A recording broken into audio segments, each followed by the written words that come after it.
The news echoed around the world. Syria was free. After decades of brutal dictatorship, the people had finally overthrown the Assad regime. It was a moment of immense joy and relief for Syrians everywhere, especially those who had fled their homeland seeking safety and a better life. The nightmare was finally over. A new chapter was beginning, one filled with hope and the promise of a brighter future. For years, Syria had been trapped in a cycle of violence and oppression. The Assad regime, with its iron fist, had silenced all dissent. Thousands had been killed, tortured, or disappeared. Millions had been displaced, forced to flee their homes in search of safety. The world watched in horror as a once vibrant nation was torn apart by conflict. Through it all, the Syrian people never gave up hope. They continued to resist, to fight for their freedom and dignity. From the peaceful protests that sparked the revolution to the armed struggle against the regime, they showed incredible courage and resilience, and finally their sacrifices had paid off.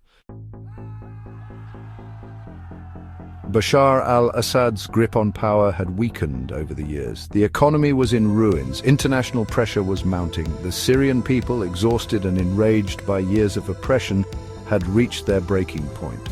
The final blow came swiftly and decisively, a culmination of years of struggle and sacrifice. The details of the regime's collapse were still emerging, but one thing was clear: the Assad dynasty was over. The man who had ruled Syria with an iron fist for decades was gone, his fate uncertain.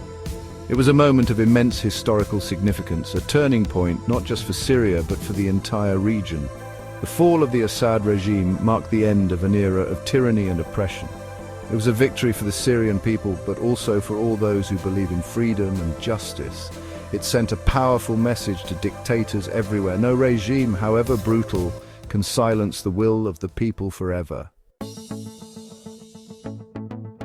On December 14, 2024, just days after the news of Syria's liberation, Syrian Americans in Utah gathered at the state capitol to celebrate. They came from all over the state, waving Syrian flags, singing songs of freedom and sharing stories of resilience and hope.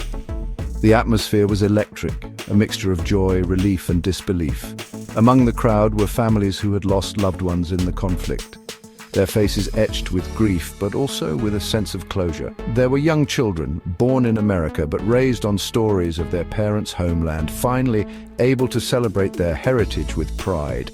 And there were those who had been on the front lines of the revolution, who had risked their lives for this moment, their eyes filled with tears of joy. One young woman, Lian Suid, spoke of her family's struggle to escape the violence in Syria. "We lost everything," she said, her voice trembling with emotion. "But today we celebrate freedom, we celebrate Syria." The liberation of Syria was just the beginning. The country lay in ruins, its infrastructure destroyed, its economy in shambles. The task of rebuilding would be long and arduous, but the Syrian people were ready. They had survived the unimaginable.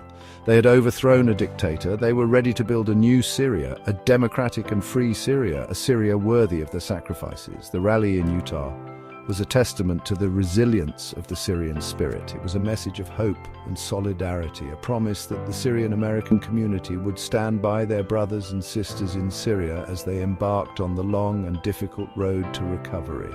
As the sun began to set, casting a warm glow over the Capitol building, the crowd erupted in one final chant: "Syria is free! Syria is free!"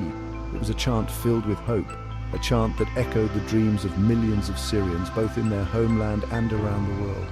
The future was uncertain, but for the first time in decades, there was hope.